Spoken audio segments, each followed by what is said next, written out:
Oke, teman-teman, selamat datang di channel Rahasia dan Manfaat ya. Nah, di sini saya mau jelasin ya, bahwa ada dua cara untuk menjadi seorang programmer dan berhasil gitu. Yang pertama, tapi saya disclaimer dulu bahwa ini saya ajarin yang apa namanya kita tuh yang penting punya niat kuat gitu ya, sabar mau belajar dan ini gratis gitu. Dua cara ini. Pertama, kita bisa mengikuti bootcamp gitu ya. Ada namanya bootcamp. Bootcamp itu pokoknya kita tuh kursus gitu yang memang, sebenarnya kursus itu berbayar mahal gitu kan, bisa 10 juta bisa lebih gitu ya. Karena memang ilmunya juga sesuai industri gitu, dan itu bisa bisa setelah kita lulus, itu bisa kita langsung kerja gitu di perusahaan karena ilmunya bakal langsung terpakai ya. Sebagai contoh, banyak ya bootcamp-bootcamp di Indonesia ini, ya saya cuman, ini searching aja gitu ya, contoh di sini ada program bootcamp, nah seperti ini. Nah, tapi bootcamp ini kebanyakan harus onsite ya, harus ke tempat gitu. Nanti di tempat juga biasa dikasih makan, tiap hari uang saku gitu ya.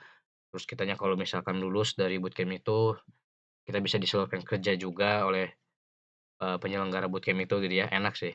Kita langsung, disalurkan kerja dengan mitra mereka gitu, perusahaan mereka, dan setahu saya juga kalau nggak salah ada yang online-nya gitu. Nah, tapi di sini itu cara satu ya. Nah, cara dua adalah kalau kita yang nggak mau ribet-ribet onsite dan sebagainya, kita pengen di rumah aja tuh ada, yang cara dua. Nah, ini yang akan saya jelaskan gitu, dan ini juga ya bisa dibilang yang saya lakukan selama 5 tahun ini, saya sebagai, programmer ya. Pertama, langsung saja pahami fundamental, apa sih maksudnya? Jadi, untuk menjadi seorang programmer itu kita harus benar-benar paham kuat di fundamental, gitu ya. Bahkan bisa dibilang ini harus, 80% ya di sini tuh, gitu. Ini harus 80% nih, gitu.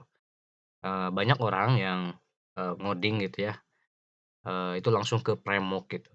Nah itu, ya namanya Premok sih memudahkan, tapi kan untuk awal memang memudahkan, tapi kalau kita yang nggak paham fundamental itu bikin kita susah gitu, ke depannya gitu. Apalagi kalau misalkan aplikasinya kompleks dan harus kita modifikasi begitu ya. Nah jadi jangan sekali-sekali kalau mau jadi programmer itu langsung ke Premok gitu. Sebelumnya saya sampaikan ini saya khususnya, jelasin sebagai programmer untuk website ya, web developer gitu atau bisa bisa dibilang full stack developer juga, web engineer, web developer gitu ya. Nah, balik lagi, pahami fundamental. Fundamental itu apa sih? Ya contohnya seperti kalau untuk di website itu, kita awali dengan, belajar HTML dulu gitu kan. HTML pasti teman-teman udah banyak yang tahu gitu ya. Udah HTML dulu aja gitu, kita latihan terus HTML aja udah. Nanti setelah HTML masuk, gabung dengan CSS-nya gitu, ya kan. Dengan CSS-nya untuk desain gitu kan. Nah, HTML-nya untuk struktur. Nah, itu udah banyak lah pokoknya di sini saya konsepnya aja saya sampaikan gitu ya. Tutorialnya sangat banyak, dan beruntungnya kita gitu di internet ini sangat benar-benar banyak ilmu yang mahal yang memang bisa, membuat kita, apa, punya karir, punya penghasilan banyak gitu ya, itu gratis gitu. Walaupun ada yang berbayar juga ilmu-ilmunya, tapi secara umumnya itu gratis sudahlah sebenarnya, kita cukup yang gratis juga cukup gitu ya. Nah, setelah HTML, CSS bisa, gitu ya, baru kita cobain JavaScript-nya tuh, gitu. Digabung tuh HTML, CSS ke JavaScript. JavaScript ini nanti untuk interaktifnya gitu ya.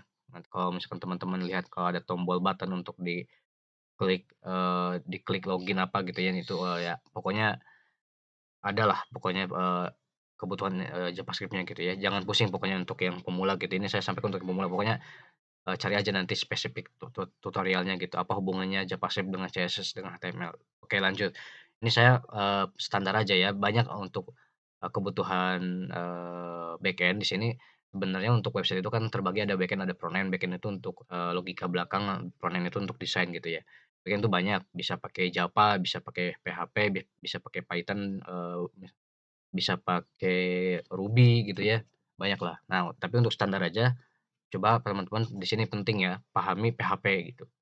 Nah, ini PHP ini intinya, bahasa pemrograman untuk, membuat logik-logik dan berhubungan dengan database gitu.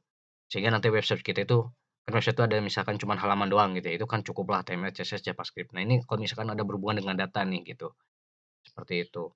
Nah, di sini pentingnya nih, poin fundamental di sini tuh sebenarnya lebih spesifik ke bagian PHP-nya. Saya mau sampaikan bahwa di sini kan ada namanya PHP native nih, PHP ya apa ya bisa bilangnya, PHP basic lah gitu ya. Nah, fokus aja di PHP ini teman-teman, gitu. Fokus aja PHP native gitu, teman-teman tuh gabung antara HTML, CSS, JavaScript, dan PHP. Misalkan targetlah minimal satu gitu buat, website, aplikasi yang berbentuk website itu yang lengkap gitu, seperti toko online misal gitu ya, banyak kan ya, mau tryout, mau apapun lah gitu kan. Fokus aja di sini sampai kita benar-benar paham.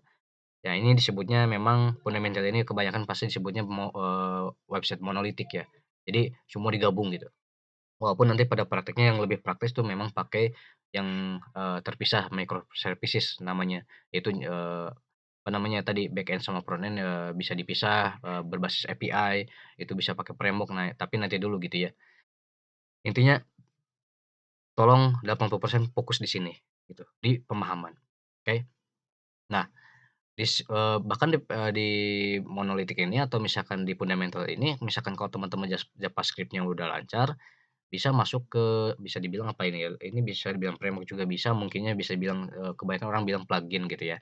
Tapi ini mempermudah, nanti masuk ke jQuery, gitu.